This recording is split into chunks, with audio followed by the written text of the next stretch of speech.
myself Dr. Kushali Chaya, here for Thanksgiving.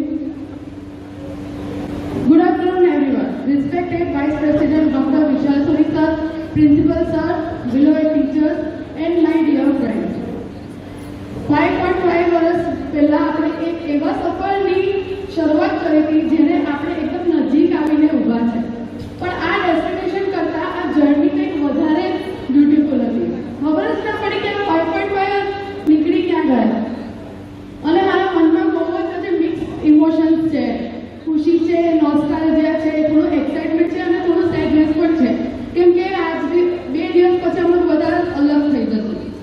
When I look back our journey of 4.5 years of study and 1 વર્ષનો internship, it feels like a અતરંગી movie. તો ચલો આજે તમને આ અતરંગી મૂવીની હું થોડી સમરી આપું. તો આપણે પહેલા ફર્સ્ટ યરમાં એન્ટર થયા, આપણું એડમિશન થયું. આવી રીતે જ બધાના પેરેન્ટ્સને આપણે ઓરિએન્ટેશનમાં અહીંયા બોલાવેલા હતા અને આવી રીતે જ આપણે બધાને મળેલા. પણ ફરક એ જ છે કે ત્યારે આપણે એકબીજાને ઓળખતા નહોતા અને ત્યારે આપણે એટલું નોલેજ નહોતું જેટલું આજે છે. So first year we entered with all the excitement of college life. Freshers party ઉમ્મીદ હતી ખૂબ જ અને yes we got it. But tragedy કંઈક એવી થઈ અમારી જોડે કે just when it was our turn lights જતી રહી અને party cancel. On top of that first year માં થયું કે કોવિડ આવી ગયો તો ફાર્મસી ટૂર પણ કેન્સલ થઈ ગઈ જે આપણને ફર્સ્ટ યરમાં મળવાનું હતું. એટલે એકદમ ટ્રેજેડિક યર હતો આપણો ફર્સ્ટ યર. લેક્ચર્સ પણ ઓનલાઈન થઈ ગયા. ઘર પર બેઠા બેઠા we had to learn everything. We were happy પણ also sad. ફર્સ્ટ યરનું કોલેજ લાઈફનું એક્સાઇટમેન્ટ તો બસ આમ જાણે ઇમેજિનેશન જ રહી ગયું કે કોલેજ લાઈફ કેવી હતી. એન્ડ સડનલી લોકડાઉન પછી ડાયરેક્ટલી પ્રિલિમિનરી એક્ઝામ અને યુનિવર્સિટી એક્ઝામ. પછી આવ્યું સેકન્ડ યર. સેકન્ડ યરમાં અમે slowly started not each other. ક્લાસમેટથી ફ્રેન્ડ્સ બન્યા, ફ્રેન્ડ્સથી બેસ્ટ ફ્રેન્ડ બન્યા અને બેસ્ટ ફ્રેન્ડ્સથી બેસ્ટ ફ્રેન્ડ્સ બન્યા. કોલેજ ફંક્શન પણ સ્ટાર્ટ થઈ ગયા અને અમે લોકોએ બહુ જ એન્જોય કર્યો. So we became that lucky batch જેને બે ફ્રેશર્સ મળી કેમ કે સેકન્ડ યરમાં અમારી ફ્રેશર્સ પાછી ઓર્ગેનાઇઝ કરી. તો અમે એટલી લકી બેચ છે કે અમને 2 ફ્રેશર્સ જોવા મળી જાય. પછી અમે ટૂરની ડિમાન્ડ કરી પણ પાછી વચ્ચે એક્ઝામ આવી ગઈ. પણ અમારા જુનિયર્સ બી ટૂર જેવા પણ અમને ટૂર જવા ના મળ્યું એટલે અમારી બેચ બહુ ટ્રેજેડી વાળી હતી. ધેન કેમ ધ થર્ડ યર જે એકેડેમિક્સ અને કોલેજની બધી ઇવેન્ટ્સમાં અમારું ફૂલ પાર્ટિસિપેશન હતું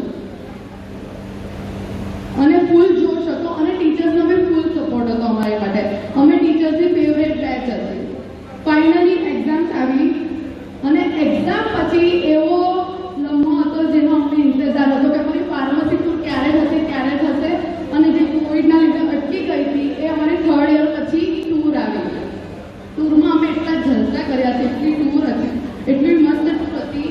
full of laughter, bonding, memories, મસ્તી અને જેમ આપણે ડેસ્ટિનેશન એટલું બ્યુટીફુલ છે પણ એનો જે સફર હોય એના કરતાં બી વધારે બ્યુટીફુલ હોય. એવી રીતે જ ટૂરમાં અમને ડેસ્ટિનેશન પર જવા કરતાં અમને સફરમાં એટલી મજા આવી. અમે બસમાં એટલા જલસા કર્યા છે કેમ કે અમને ટૂર 3 વર્ષ પછી મળી. એના પછી આવ્યું fourth year, the grand finale before internship. By then we had become pros, tricks for submission, jugaad for studies and unlimited last bench comedy. This was our most carefree yet powerful year, full of masti, full of laughter and also the big reality check. Final university exam of final year and then came the results. We all were happy and proud of ourselves. Then came our internship, the real test. We learned, we worked, but also let's be honest, sometimes हमें duty માટે ઝઘડતા હતા. Extra duties of punishment, but lunch breaks, snacks and chai breaks were pure joy. Throughout these years, નવરાત્રિની રાત્રે before Navratri, college function, hostel nights બધામાં તમે એટલી memories બનાવી છે જેની કોઈ હદ નથી. હોસ્ટેલ લાઈફ તો એકદમ નેક્સ્ટ લેવલ હતો. એક રૂમમાં horror movies, fight for outing, bus